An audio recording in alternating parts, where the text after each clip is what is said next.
Let's talk about the Ekweremadu scandal situation. The Nigerian politician and wife who is currently held in a UK prison over allegations on human and organ trafficking after bringing a supposed 15-year-old boy by the name of David Ukpo into the United Kingdom under the guise of giving him a job to better his life, but with the subtle intention to harvest his kidney. This story is currently dividing the internet as it's unfolding before our very eyes. But the big question here is, who is lying? Did Senator Ekweremadu deceive this boy into the UK to harvest his kidney? Or did David Ukpo willingly agree to donate his kidney to the couple? Let's get one thing out of the way. Senator Ekweremadu is actually in need of a kidney donor for his daughter who is sick and in need of a kidney transplant. It's not like he's going around looking for people's kidney to sell in the black market or for money rituals. He has a daughter who needs it, and as a father, of course, I understand he has to go through any means possible to keep his daughter alive. So this is not someone looking for a kidney for black market or looking for a kidney for money rituals. The kidney was supposed to be for his own child. And according to the story, he asked a friend or someone who knew about his situation to help find another person who would be willing to donate their kidney for the cause of his daughter's health. And definitely he was going to pay any amount the person requested. After all, he has the money. And I think this is where David Ukpo's story begins. Because according to David, he was working as a bricklayer at an uncompleted building in Enugu, I guess, when a man by the name of Mr. Okoro approached him and promised to give him a better life and a better job outside the country. David first thought that this was one of those scams where he would have to bring the money, but Mr. Okoro assured him that all the bills is on him and that the person he was going to work for in the UK was a senator that is well known in Enugu, I guess. And so David agreed to the offer. David then said the man, Mr. Okoro, then took him to meet another man. And the second man that he met was like, I hope you know what you're going to the UK to do. And David was like, Mr. Okoro had already told me everything and I have agreed to work in the UK. And I think this is where the problem lies, some sort of miscommunication, because Mr. Ekweremadu actually told people to look for someone who was willing to donate the kidney. It's not as if he went directly himself, if I'm correct. So I don't think Mr. Okoro was able to pass the message clearly to David, because I think if he had told David and David wasn't into it, David would have backed out right there and then.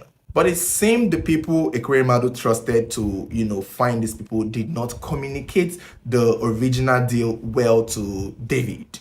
Although David later said in his statement that he eventually met another man who was supposed to be the owner of the company he was to work for in the UK. He did not mention the man to be Mr. Ekweremadu, but it seems like that might be the man that he met. So I'm not particularly sure, but he did not mention his name. So after meeting the man, they shook hands and they started, preparing his documents to go to the UK. Again, I kind of feel like the communication wasn't clear. I don't think this boy was told, what he was going there to do for a fact. He should have been told, but given the situation now, it seems like they held that information back from him. And Mr. Ekweremadu himself felt that the boy was most likely, was definitely aware of what he was coming to the UK to do.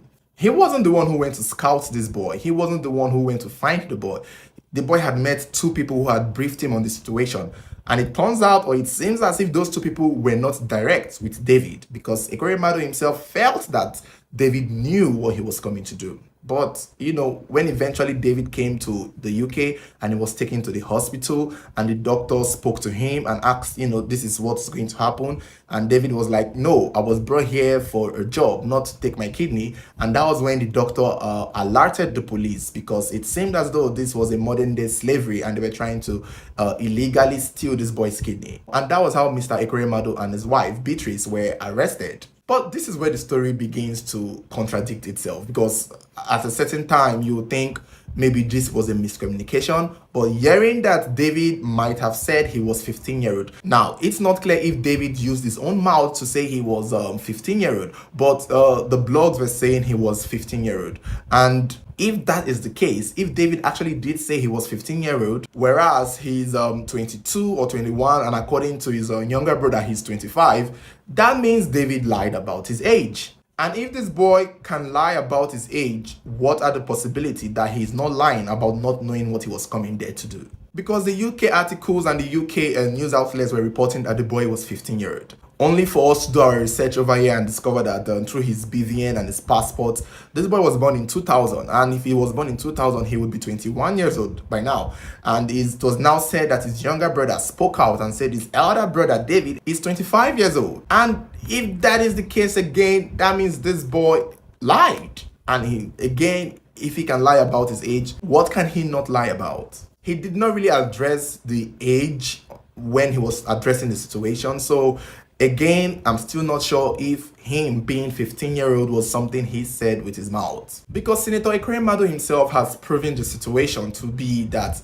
the boy should have known what he was coming to do. He has posted a letter that he signed for the embassy, and the letter clearly stated that David is coming to the UK for a kidney donation. Literally, it was written boldly. This is something that David should have been privy to. You can't hide this kind of stuff. And it was said in David visa, it was stamped for 1 week and it was written boldly there for medical attention. So, didn't David see the passport? Didn't David go to an embassy? Wasn't he questioned at the embassy? Isn't this something that would have been communicated to him at the embassy? I haven't traveled before, so I feel like if you were to travel in the embassy, you'll be asked some questions as to what you're going there to do. And I feel if David had gone to an embassy, they would have asked him this question, and he would have been aware of what he was going there to do for a fact. So it doesn't make sense to me that David did not know, saying that he wasn't even a 15-year-old.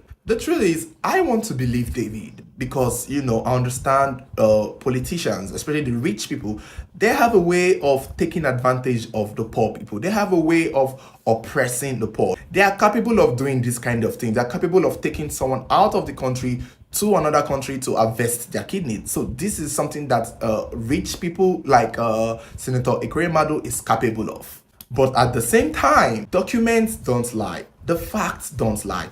If all the papers that was used to facilitate his travel clearly stated that he was going there for donating his kidney, how come he was the only one not aware of it? That doesn't sound right to me. And if it's being reported that he's 15-year-old on the UK news, how come the document and his passport used to get into that country actually says that he's 21, even when his brother is saying he's 25? I'm not a big fan of politicians.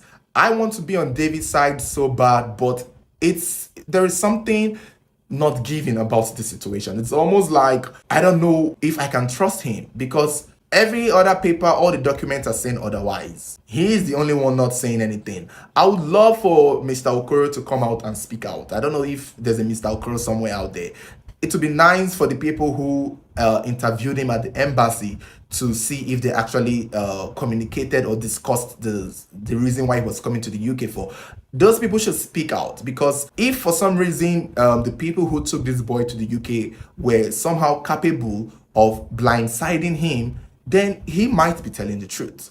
Because let's face it, this boy hasn't gone out of the country before. This boy hasn't done any of this thing before. He hasn't gone to the embassy. He most likely doesn't even know how a passport works, talk more of a visa. So this looks like something people would have done for him. It looks like something someone else in a higher position would have processed for him, thereby limiting him from saying it, thereby preventing him from going through it. He most likely wouldn't even think about going through it. All he wants to do is go to the UK, work, make money, and help his family. So what are the chances that these people in charge of taking David to the UK were somehow able to blindside him? They were able to blindside him from seeing the document or having a direct interview with someone at the embassy. After all, he's a politician.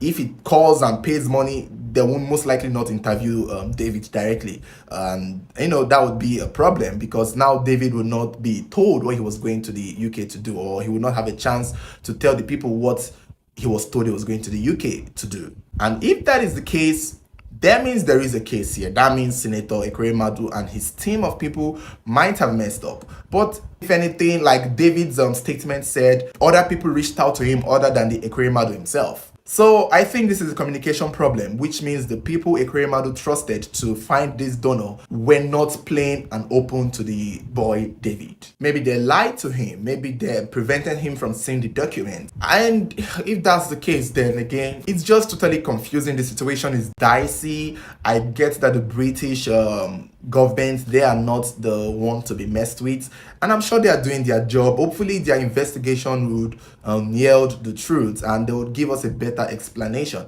because currently the case is still in court and I don't know what is in for David if he lies. For some reason I read somewhere that David lying about his age or pretending to not know he was coming there for donating his organ is a way to seek asylum in the UK should everything eventually dies off, because him coming back to the country, he'll be at risk. He'll be a threat. They'll most likely come for him for lying against the senator. So maybe that was his one-way ticket to get out of this country. Maybe he knew what he was going there to do and he planned it all with whomever, that when he gets there, he would claim to be a victim of human trafficking and organ harvesting. That way he's kept in the UK and he now lives there as a refugee. If that is the case, then that is it's an unfortunate smart choice, I guess, because it's just sad that a politician's career would be destroyed and his daughter's life would be at risk because this boy